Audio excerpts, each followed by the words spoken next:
All right, good evening, everyone. Feel free to continue eating your dinner. We're going Golden Globe style. We're going to keep eating. We're going to continue with the program. So I trust that you are enjoying dinner under the wings of Air Force One. We always think that this is kind of a special way to end our time together. And we hope it's an indelible image that will always remind you of your time here at the library and the lessons you've learned about our 40th president during the last couple of days. We've truly enjoyed hosting you here at the Reagan Library, and we have been delighted to share this experience with a number of special guests, including a few new faces joining us tonight. But I want to thank just a couple of the folks who have been an important part of this and who are joining us. So first, I want to once again thank Joanne Drake for her long-standing support of this program and for her wonderful talk yesterday.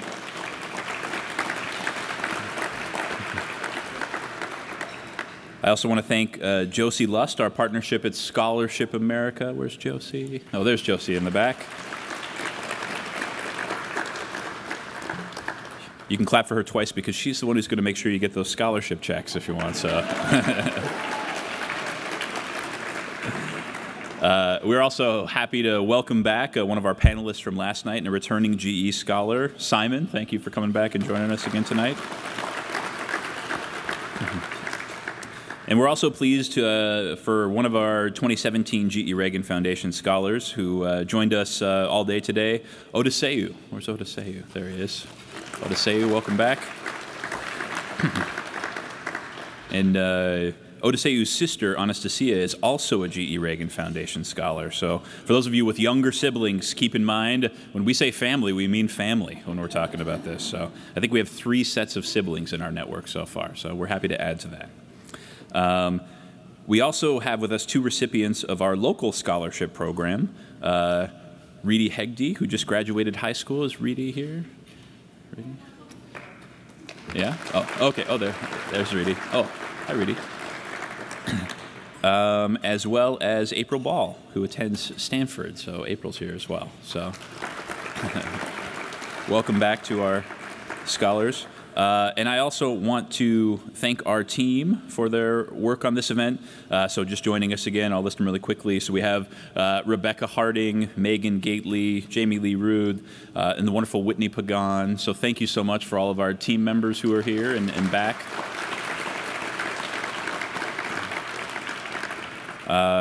I also want to thank our wonderful interns who had a really rough day of going to the beach and eating meals today. We work them hard here, so our interns, thank you for being supportive of this. And of course, the last person from our team who I want to mention at this moment is Aaron Korsfall, who all of you know so well. Aaron, who works very hard to put this together. And finally, because we're all about making connections here, we invited a number of local alumni associations for the universities you plan to attend and invited representatives to help us celebrate. So we want to thank the University of Georgia, the University of Louisville, and the University of Washington for taking us up on our offer. So thank you for our alumni reps. And I also want to thank everybody for posting your pictures to social media using the GE-Reagan hashtag. Our winners will be announced at the end of the evening. So tonight it is our privilege to celebrate you and to formally bestow upon you the distinction of GE-Reagan Foundation Scholar. And to help us do just that, I am pleased to introduce to you the architect of the GE-Reagan Foundation Scholarship Program, our executive director, best-selling author, Mr. John Heybusch.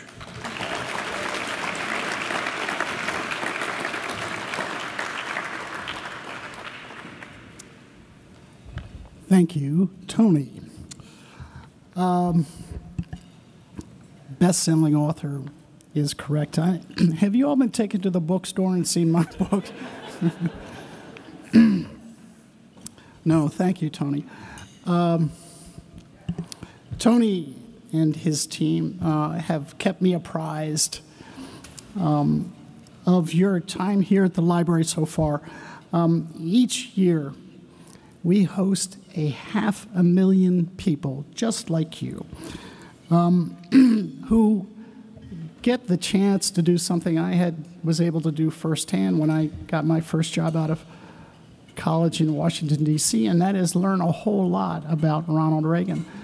when I started my very first job out of college, I stood on the lawn of the U.S. Capitol and watched President Reagan raise his right hand to become the 40th President of the United States. And my last day on Capitol Hill, 8 years later, I remember watching President Reagan's helicopter circle Washington, D.C.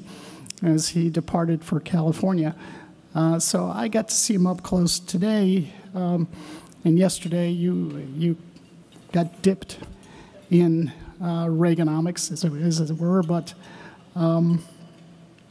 it gives us at the library, and I really mean this, the most pleasure of all the things we do. The most pleasure we get is introducing not just who Ronald Reagan was, but what he stood for to you, to the next generation of leaders in this country. So it's, we do a lot of things here, but I don't know, there's nothing we do that's more important than help great students succeed and become great leaders. So it's an honor for me to be here tonight. This scholarship program was birthed out of a desire to nurture leaders, as I said. But what's critical for us when we made the really tough choices as to who the 20 scholarship recipients would be this year is, trying to read inside of the applications, read between the lines, and in that brief amount of time that we had to get to know you as the finalist candidates on Skype or a few in person, was to determine whether or not we felt that you, out of roughly 50,000 people, I think you've learned that we had 16,000 future scholars apply for this great honor. But year to year, we usually have about 48, 49, 50,000 students who start the application. Many give up for one reason or another. But I'm always just thrilled when I Skype with you and learn who you are. It's just hard for me to imagine being as successful as you or as talented as you at the age that you are. It's just, it's so impressive. But what we look for when we have those little Skype conversations is, do you have the leadership qualities, the integrity, the citizenship attitude, and the drive that Ronald Reagan had? When we get these 16,000 applications, generally speaking, 15,990 of them are either straight A students or darn near it, and that's great. But, Ronald Reagan was not a straight A student. What is it that differentiated him? He had the same qualities that it looks to us that you may well have, and that's why you're sitting here tonight. I want to congratulate each of you for being in this handful of people. My hope is that you consider this to be as much of an honor as we consider it and giving it to you. I always ask each of the recipients that I get the chance to interview, how did you learn about Ronald Reagan? What did you know about him when you heard to apply to the scholarship program? I've never found one that has said, oh yeah, since I was 9 years old, Ronald Reagan was my hero, and they could not read to me chapter and verse details about his lifetime. But that's not what I expected. What I just hope that you all have inside of you is the same kind of goodness and dedication that he displayed. That's what is critical to us. What we're hoping here at the Reagan Foundation is that you display that. You know, we don't expect for everyone that you meet in your school experience or in life to say, yes, you know, the reason I succeeded was because of President Ronald Reagan. You know, you weren't even born when he was President of the United States. But I really hope you take the start that you got here during your visit to learn more about him and to maybe just capture one value or one thing that you found that he stood for, and just remember that that's what helped get you this extra start, this extra push in the way of a scholarship. Tonight, we are honored to be in the presence of 3 of my peers who were involved in making sure you sit here tonight. And I want to recognize them each. The first is, well, she is just a sensational committee member. This means a great, great deal to her. She spends a lot of hours sweating these decisions. And she is amongst all of your biggest fans. And I just want, she's not speaking tonight, but I want to make sure that we recognize her, and that is the former First Lady of the state of California, Mrs. Gail Wilson. Gail, where are you? There's Gail. Gail, please stand up.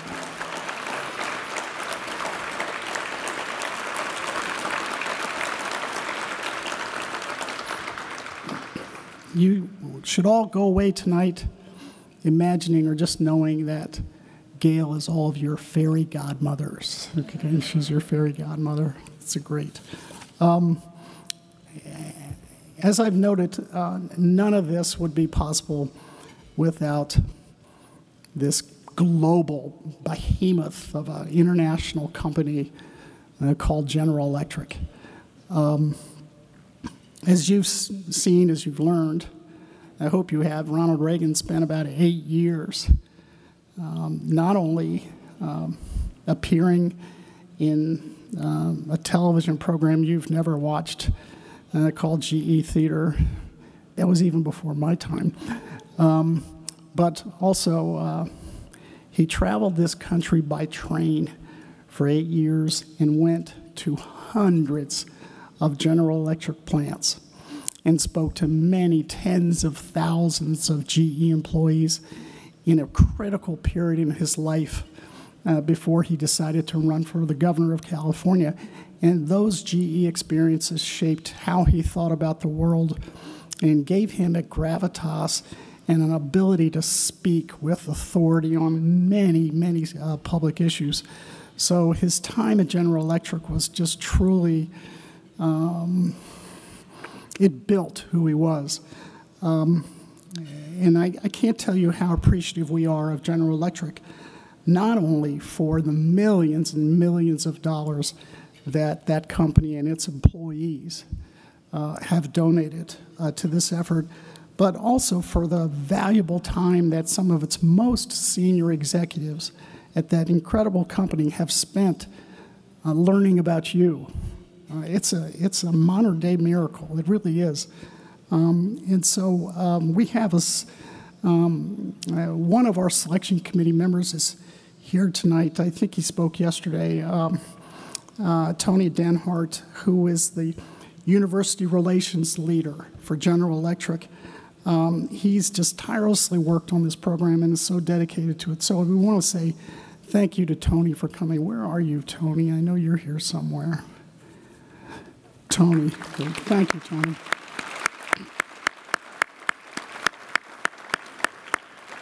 Finally, I will leave this stage, but before I do, I want to say that we've been fortunate as well to have just as strong an involvement for over the years for this program from the very beginning, from a really senior General Electric executive. He has given a ton of his time and wisdom and thought and advice to this program. He spoke a couple of 2-3 years ago to the scholarship recipients. I don't know that there was a dry eye left in the house or there were belly aches of laughter. I didn't know he was such. He just has a presence. He's a great, great guy. His title is Senior Vice President and General Counsel and President and CEO of the Global Growth Organization for General Electric. His name is Alex Dmitriev, and I am absolutely honored to invite him to the stage.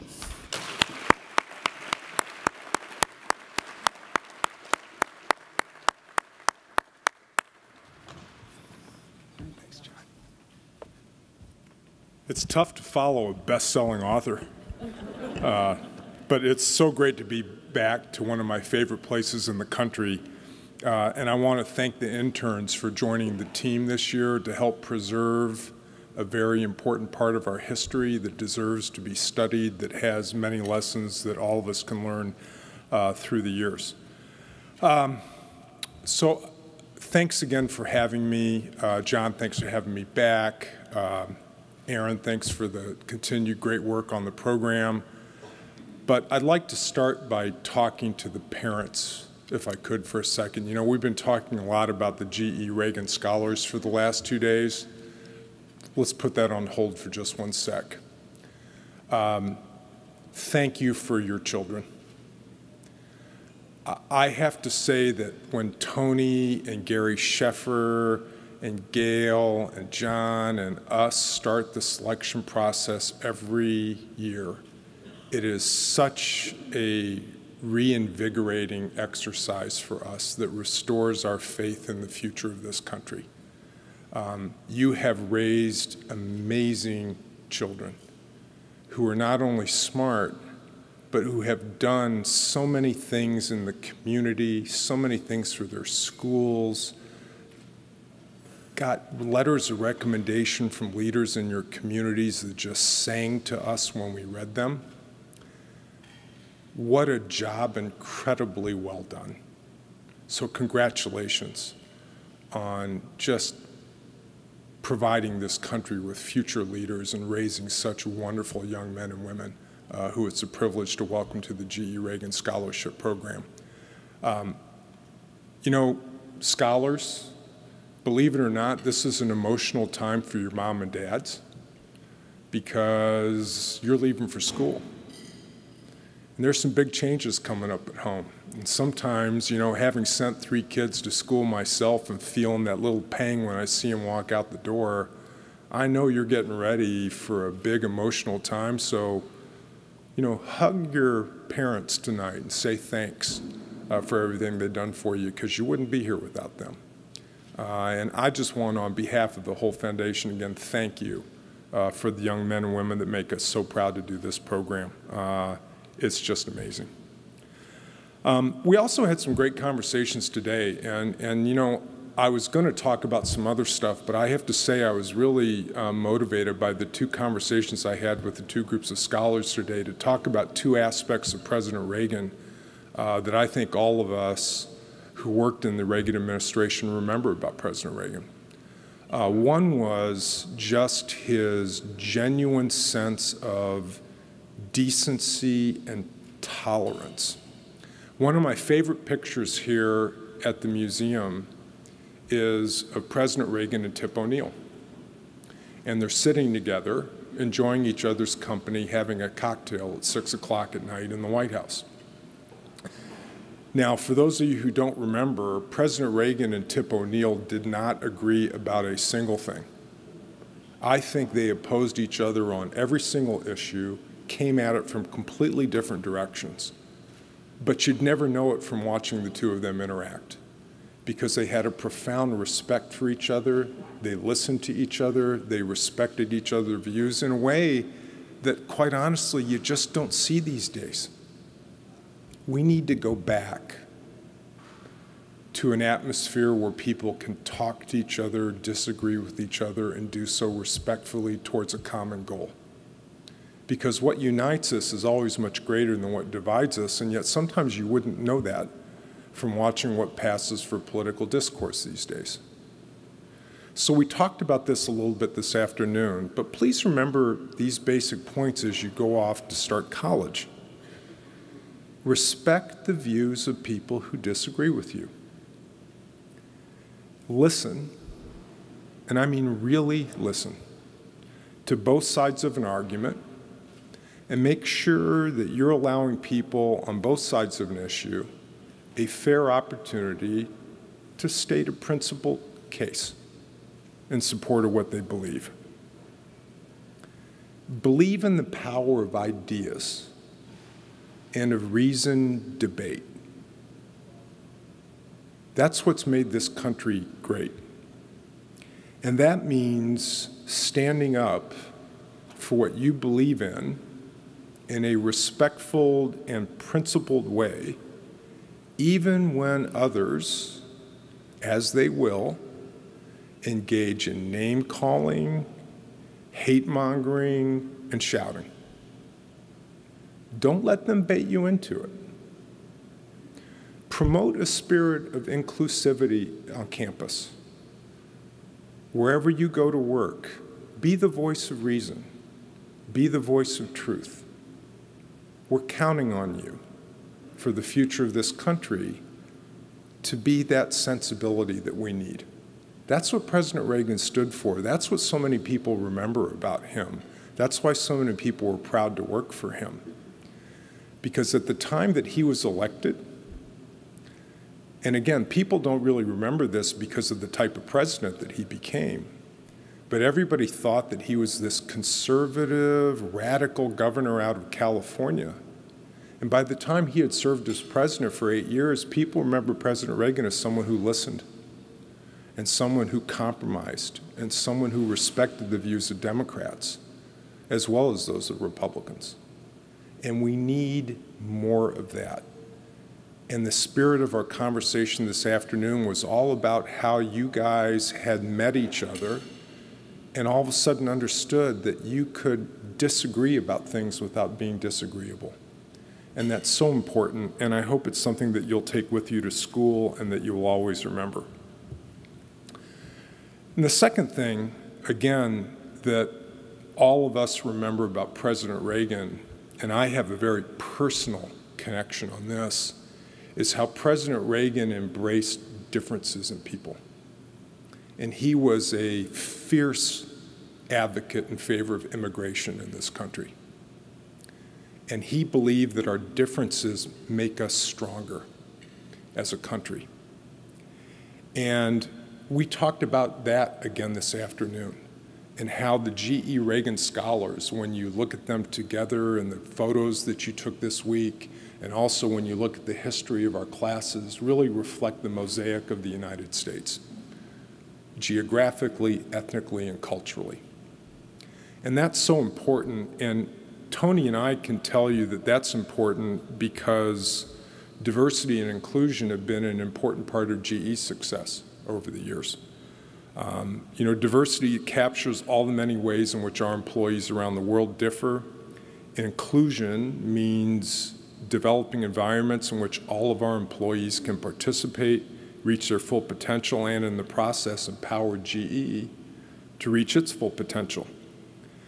Reflecting the richness of the communities and cultures in which we operate around the world helps fuel GE's innovation, fosters a limitless source of ideas, and empowers our teams to bring the best of GE science and technology to bear in 180 countries around the world as we work with our customers to power, move, cure, and connect the world.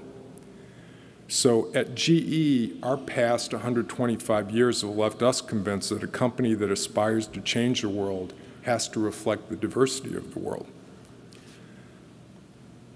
It's also personal to me as a first-generation American.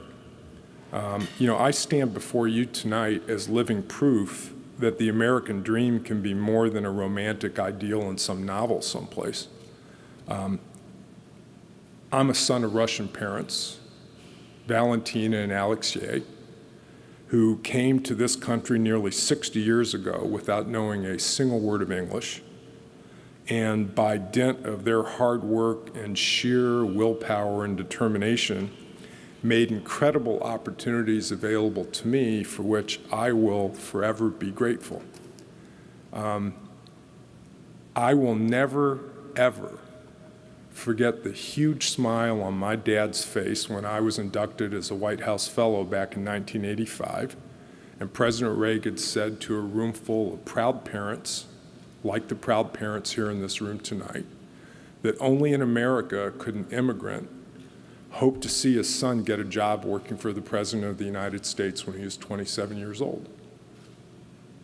I was bursting with pride. That was nothing compared to how my dad was bursting with pride that day. That was so Ronald Reagan. And it's about genuinely including people. The evolution of GE over the years as an international company and my own personal evolution over my personal 59 years, from growing up in the relative seclusion of central Illinois to becoming the CE of GE's global operations, have really taught me that genuine inclusivity equals humanity.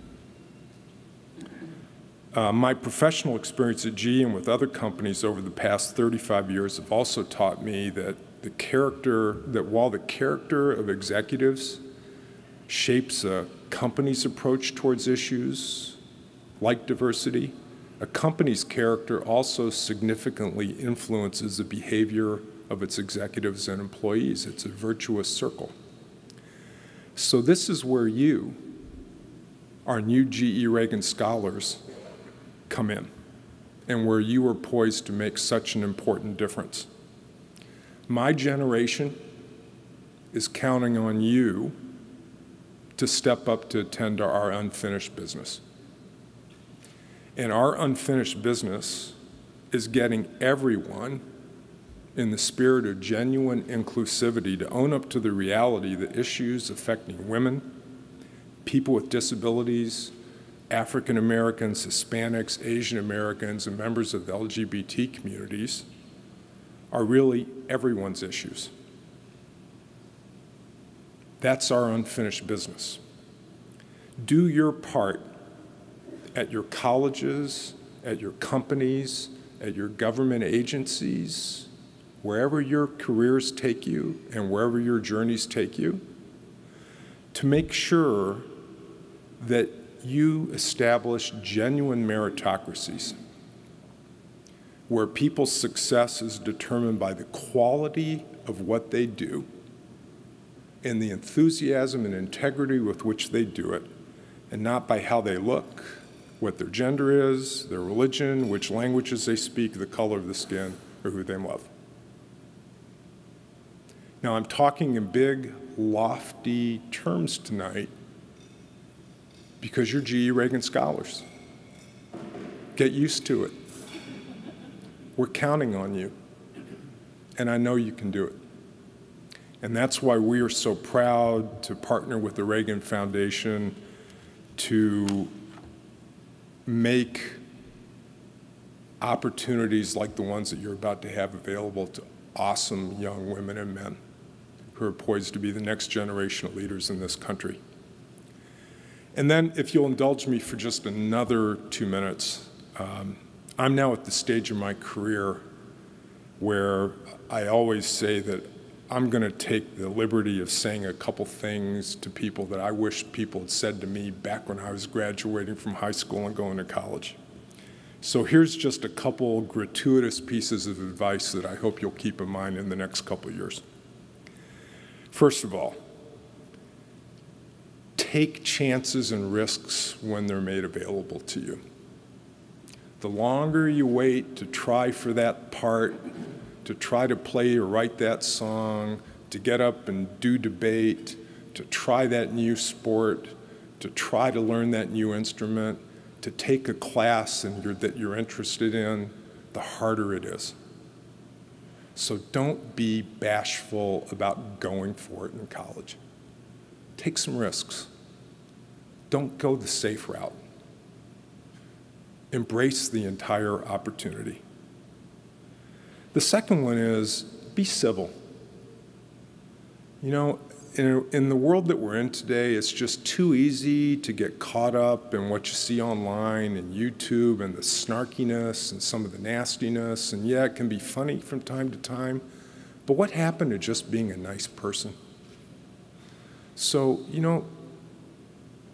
don't let people bait you into conduct that you won't be proud of. Take the high road. It always pays off. You will never, ever regret being civil, and it will set you apart with your friends, with your colleagues, in all the right ways. Be present. Now, to paraphrase John Lennon, and the parents and guests will know who I'm talking about. For the rest of you, he was one of the Beatles.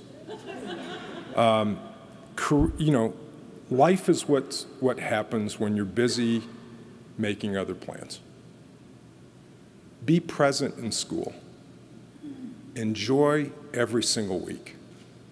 Don't always be planning the next big thing, because you don't want to miss out on the opportunities that you have in school to really get the most that you can out of it.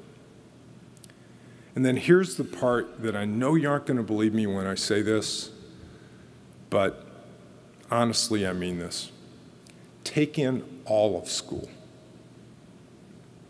Don't be obsessed with your grades. Because you know what? A B+ here or there isn't going to kill you. Don't pass out on opportunities to participate in sports, in theater, and other activities around the school that you are uniquely able to do while you're in college. Take it all in. Trust me, it's worth it. And as we look in the future at GE, at people coming out of college, what we look at is whether people have balanced their lives and whether they have been able to balance their academic requirements against obligations that they have to their school to pay it forward. And I really encourage you to embrace the entire experience and really have fun while you're in college, because that's one of the most important points. And then the last point, don't be afraid, next last point, sorry. Don't be afraid to make mistakes. Everybody does it. I've made more than my fair share. It's about learning the right lessons from having made those mistakes. Don't be risk averse your entire life. Take some chances. That's how things get done. Stay humble. You have amazing accomplishments. Your credentials sing. When we open up your applications, it's like the angels start singing and heaven opens up. But stay humble. Living legends in our country are distinguished by having accomplishment to ego ratios that are off the charts. You would do well to emulate their humility as you go forward to college and in your careers after that. And then finally, and here's probably the most important point that I hope to leave with you, be yourself. Don't do what you think people are expecting of you. Chase your dreams and follow the passions that are important to you. And you know why? Because when you're being yourself, absolutely no one else in the world can tell you that you're doing it wrong. That's the key to happiness. That's what counts. Remember your friends, remember your families, remember your communities, do right by them, and you will do right by yourself. So thank you so much for letting me give you a little advice tonight. Again, congratulations to the families, friends, and relatives who are here tonight. Congratulations to the GE-Reagan Scholars. We're proud of you. We can't wait to read about you and watch you in school for the next 4 years. We look forward to our next chances to get together. Godspeed, and I wish you the best on the exciting journeys that are ahead for all of you. Thank you.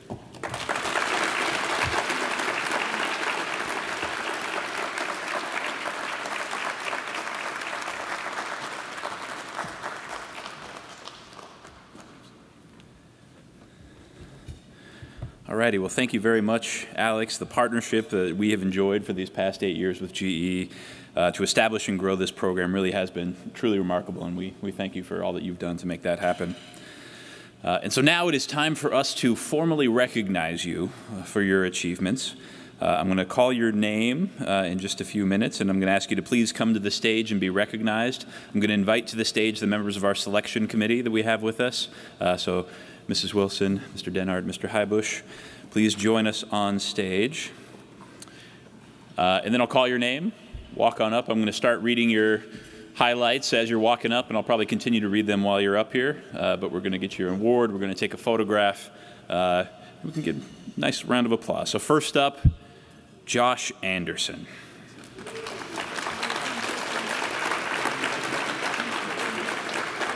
Josh is proud of his community. According to his principal, he freely and willingly gives of his time and energy to see to the needs of others.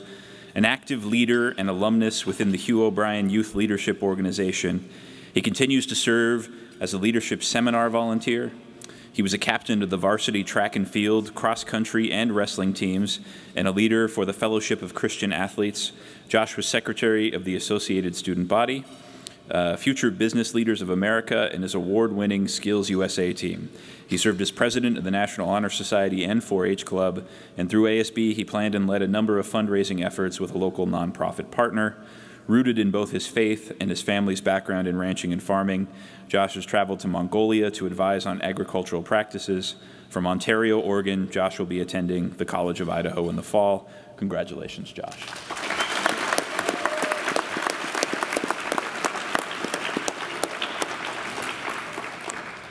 Next up, Lakeland Anderson.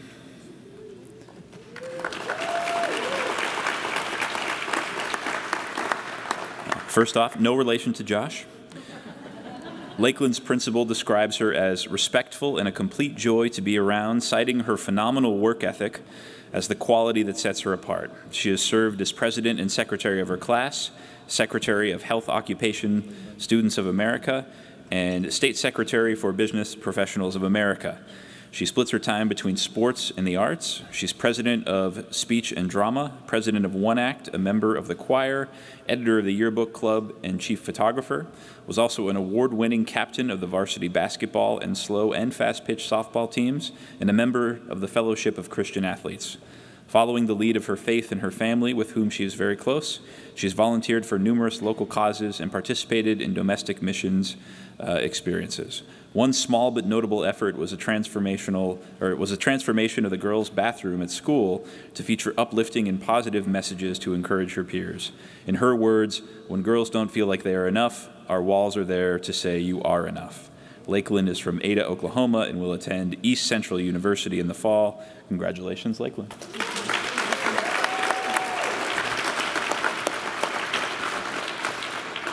Taylor Barr.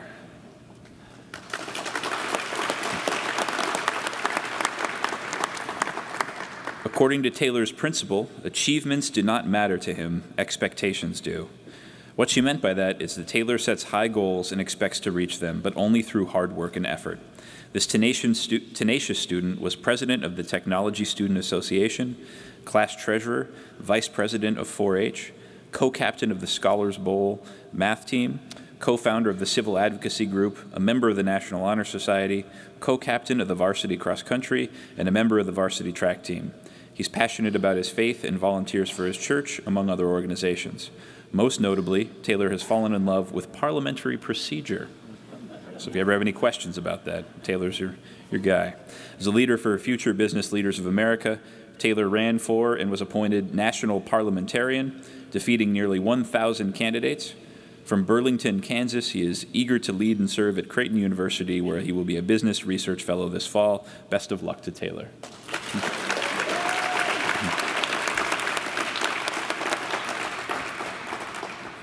Next up, Michael Brown.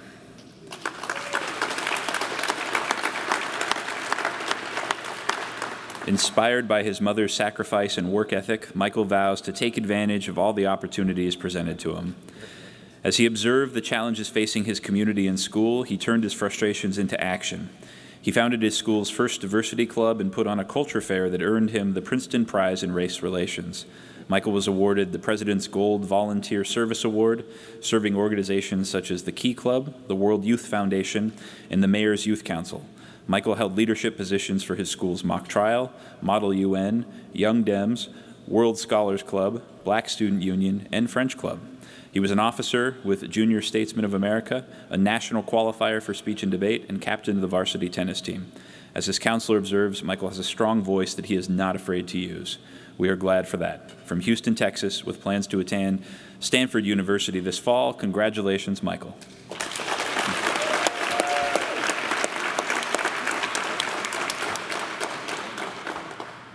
Kylie Campbell.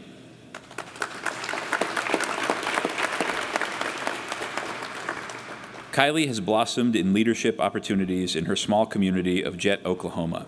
She has served as an award-winning club president for 4-H, team captain for livestock judging, an award-winning speaker for Oklahoma Soil Convention, team captain for the Alfalfa Company speech and show teams, show leader for American Shorthorn Association, and advocate and speaker for Shawnee Milling Company.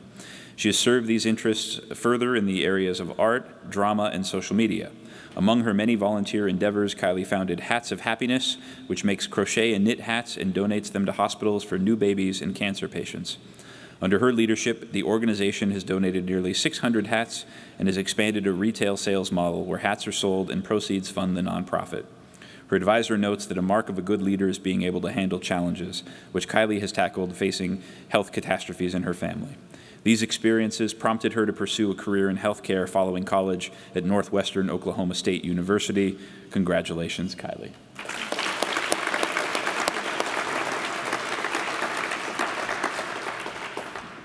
Chioma Chidume.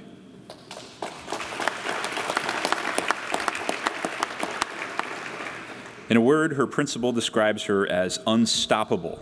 A first-generation American with a global mindset, she aspires to address health and societal ills in her native Nigeria and beyond, ultimately through Doctors Without Borders. Last summer, she was a cancer research intern and has earned certifications for clinical medical assistant and FEMA disaster response. Active in track and field and National Spanish Honor Society, has consistently had part-time jobs while managing to be ranked 7th in a class of 643. She is most proud of her role co-founding Resilient Advancement in Diversity, or RAID, which she says has allowed her to pave a path for societal evolution in her community. In addition, she was active with Meals on Wheels, which has allowed her to serve through meaningful connections and love. Chioma is from Nigeria via Round Rock, Texas, and will head to Johns Hopkins University of the fall. Best of luck.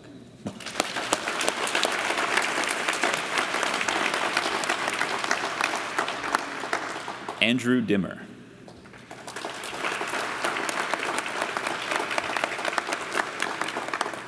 Service is at the core of Andrew's leadership sphere. As an officer with the Optimist Club, Andrew started a soldier care package program at his school, which involved soliciting volunteers and donations that yielded 200 care packages assembled at a large event. Andrew's desire to teach started as early as middle school when he created a website to teach Lego building skills to kids. Later, he served as president of 3 career tech education clubs, Business Professionals of America, DECA, and National Technical Honor Society, and was a student advisor on the Career Technical Education Advisory Board, who has trained more than 100 students on various job skills. He served as a student liaison for the Parent-Teacher Student Association, a member of the Class of 2018 Executive Board, and a lead volunteer for the local library. Andrew's from Clarkston, Michigan, and will attend Oakland University in the fall. Congratulations.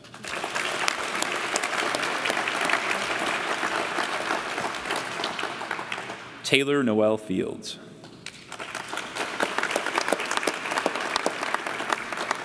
Taylor has blossomed as a leader and an individual through 4-H.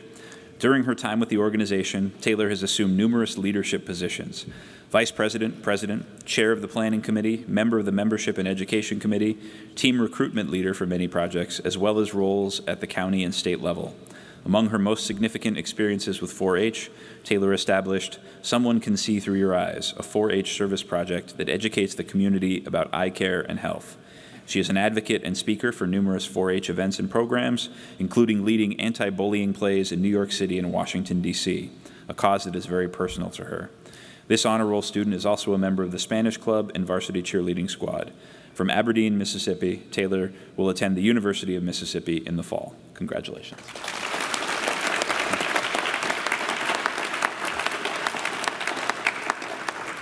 Eve Glenn.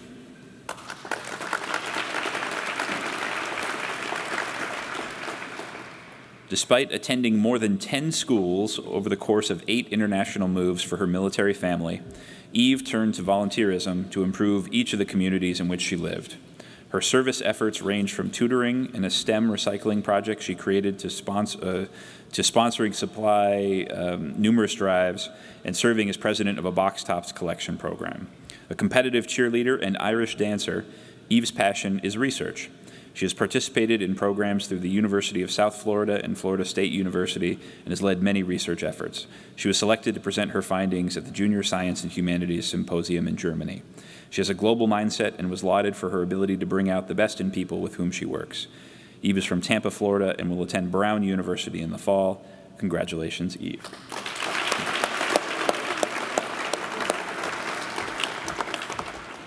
Hannah Height.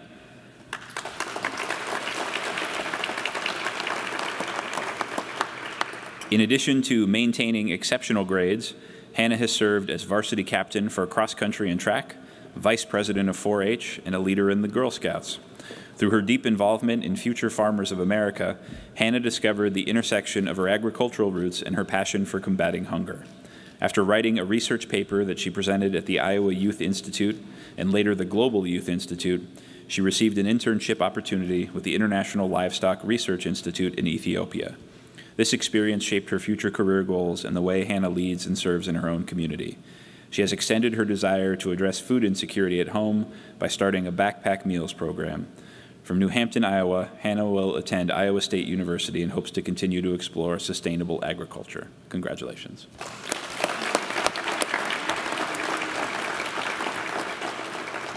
Brandon Lai.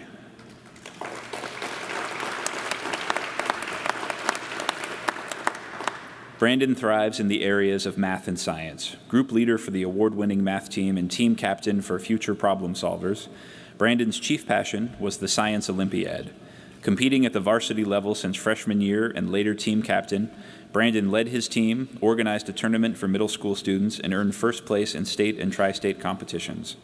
Beyond science, Brandon has competed through Business Professionals of America, was captain of the state champion table tennis team, was a varsity member of the tennis team, and was concertmaster for the chamber orchestra. Brandon also has been a dedicated volunteer at a local hospital and has supported his extended family by working and helping relatives emigrate to and assimilate in the United States. From Plymouth, Minnesota, Brandon will attend Vanderbilt University in the fall. Congratulations.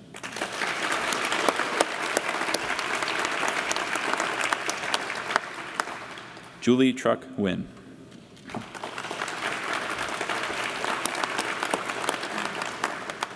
Julie has dabbled in a number of activities, including National Art Honor Society, Environmental Club, and journalism. She was a class officer and an award-winning science fair competitor. But Julie feels best when she is helping others, and she is aware of the impact she is capable of right in her own community. At age 14, she began volunteering for the Louisville Zoo as a summer camp counselor and has since added roles at a healthcare organization, a nursing home, a food drive program, and more.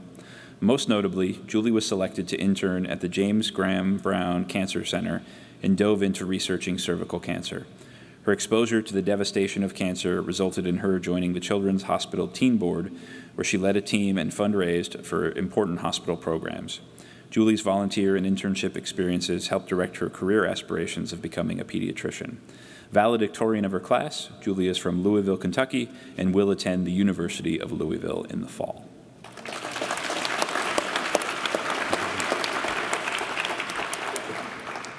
Joseph Tyler Overberger.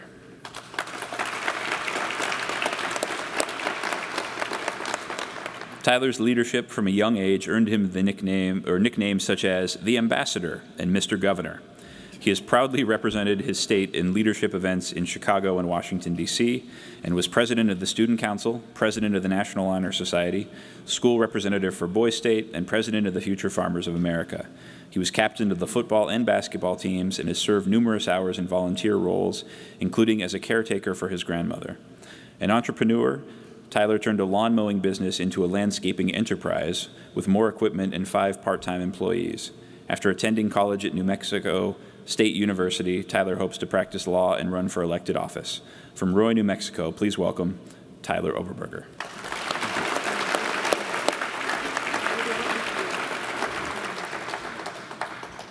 Christopher Kiros.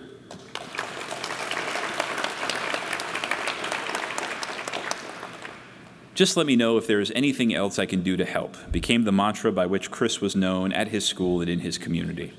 Significant health issues within his family demanded Chris's time and effort, but shaped the way he approaches challenges with perseverance and resilience. Active in the theater and his faith, Chris was a senior member of his school's performing arts program, a competitor and coach for the National Shakespeare Monologue Competition, a mentor for theology for teens, and a youth leader for his church. As youth lieutenant governor for Model General Assembly, he worked with state officials to encourage young people to become more involved in legislative efforts. Chris was also the student chairman for Project Faith, the largest community service effort in his area, which brings together hundreds of volunteers to contribute extensive repairs throughout the community. From Roanoke, Virginia, we congratulate Chris, who will attend Wake Forest University in the fall.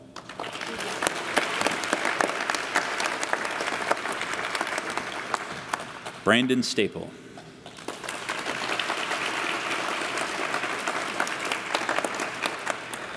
Discouraged by escalating local problems, Brandon took action. He had 2 clear objectives. First, restore his school and community's sports and academic heritage by positively impacting others on the field and in the classroom.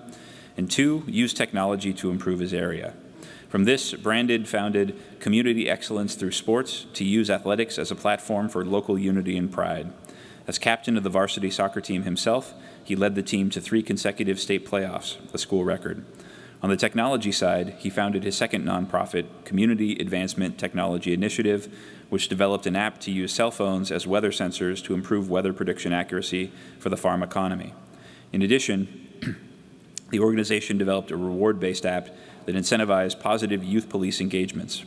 Rounding out these efforts, Brandon was president of the First Robotic Club, chapter president for the Society of Black Engineers Jr., president of the Patent and Innovation Club, a member of the Fellowship of Christian Athletes, and an Oncology Cancer Research Award recipient. From Longmont, Colorado, Brandon will attend the University of Colorado in the fall.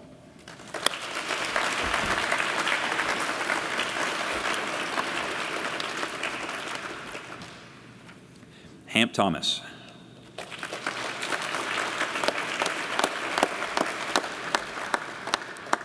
Active in 4-H for many years, Hamp has served as a district officer, represented Georgia 4-H in Washington, D.C., was a state winner in the Dog Care and Training Project, was certified as a Georgia 4-H STEM ambassador and instructor, and is now a camp counselor. In addition to numerous service activities, Hamp was employed as a lead science instructor for the Boys and Girls Club. In this role, he planned and executed experiments and hands-on activities for his students. He has also worked for a radio station and a local farm. Hamp was Beta Club president, Skills USA Club president, and head anchor and lead journalist for his school's news team. From Summerville, Georgia, Hamp will attend the University of Georgia to study biotechnology and biochemistry and hopes to one day impact agricultural policy. Congratulations, Hamp.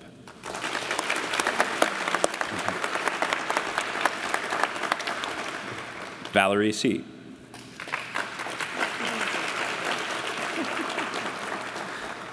Valerie is guided by her beliefs, which she turned into action and impact. As a result of her belief in increasing accessibility to music education, she founded Public Schools Music Initiative, which runs a weekly music tutoring program.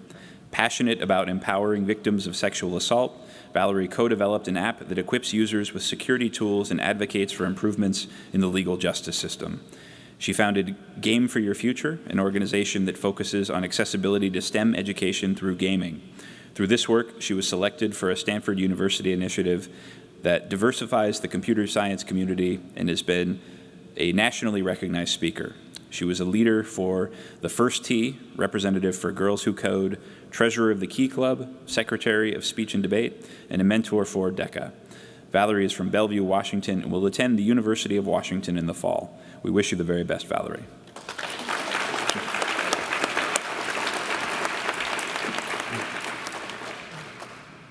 And last but not least, Elisabeth Zeitz.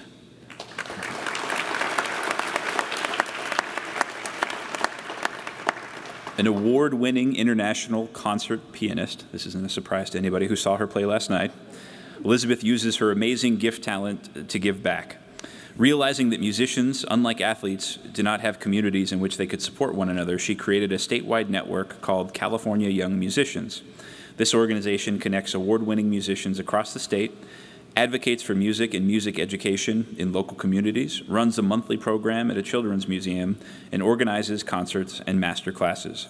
Beyond music, Elisabeth was vice president of the Math Olympiad and founder of the American Chemical Society Club. From Irvine, California, Elisabeth will attend Yale University and hopes to spread the universal language of music and technology in college and beyond.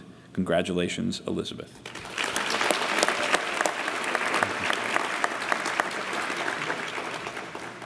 So congratulations to each of our 2018 GE-Reagan Foundation Scholarship Program recipients. I hope you'll agree that the talent and drive present in the room tonight is a testament both to the legacy of President Reagan and the strength of our nation's future leadership. So what I'm going to do now is I'm going to ask each of our scholars to join our selection committee members. We're going to take a group photo over here at the mural, and then in just a few minutes we're going to serve dessert. So scholars, if I could have you join us over here for a photo.